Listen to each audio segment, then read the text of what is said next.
எப்பொழுதும் மனிதர்கள் எல்லோருக்குமே ஒரு பழக்கம் இருக்கிறது. என்னவென்று கேட்டால், நம்முடைய கடந்த கால பெருமைகளை பற்றி புலங்காகிதம் அடைந்து பேசிக்கொண்டே இருப்பது. அது தேவையா என்று கேட்டால் தேவைதான். ஏனென்றால், அது நம்முடைய கடந்த காலத்தினுடைய பெருமையாக இருக்கும்.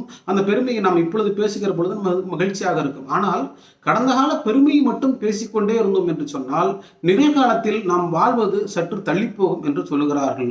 எதிர்காலம் இதனால் வீணாகும் என்றும் சொல்லுகிறார்கள். கடந்த கால பெருமை என்பது கடந்த காலத்தினுடைய நினைவுகளாக மட்டுமே இருக்க வேண்டும்.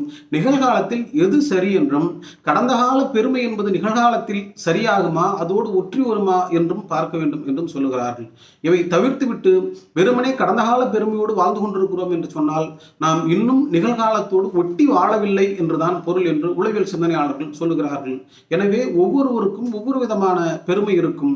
அவருடைய பின்புலங்களை நினைத்து பார்க்கிற பொழுதோ, குடும்பம் சார்ந்தோ, அரசியல் சார்ந்தோ, பொருளாதாரம் சார்ந்தோ எல்லாவற்றிலும் கடந்த கால பெருமை என்பது இருக்கத்தான் செய்யும். ஆனால் இன்றைய சூழ்நிலையில் நிகழ்காலத்தில் ஒரு மனிதனுக்கு எது தேவை என்பதை உணர்ந்து அதற்கேற்றவாறு அந்த பெருமையை ஒப்பிட்டு பார்க்க வேண்டும். பழைய பெருமை இப்பொழுது ஒப்பிட்டு பார்த்தால் சரியாக இருக்கிறதா, அதோடு இது ஒத்து வருகிறதா, இன்றைக்கு இருக்கக்கூடிய மனிதர்களோடு இது கலந்து பேசுவதற்கோ கலந்து உறவாடுவதற்கோ இது தேவையான ஒன்றாக இருக்கிறதா என்று பார்க்கிற பொழுதுதான் நிகழ்காலத்தில் உங்களால் சிறப்பாக வாழ முடியும். எனவே கடந்த கால பெருமை மட்டுமே உங்கள் வாழ்க்கையின் மகிழ்ச்சியை கொண்டு வந்து சேர்க்காது. நிகழ்காலத்தோடு அதை ஒப்பிட்டு பாருங்கள். அப்பொழுதுதான் எதிர்காலமும் சிறப்பாக இருக்கும், நிகழ்காலமும் வளமாக இருக்கும் என்பதைத்தான் உளவியல் சிந்தனையாளர்கள் நமக்கு அழகாக சொல்லுகிறார்கள்.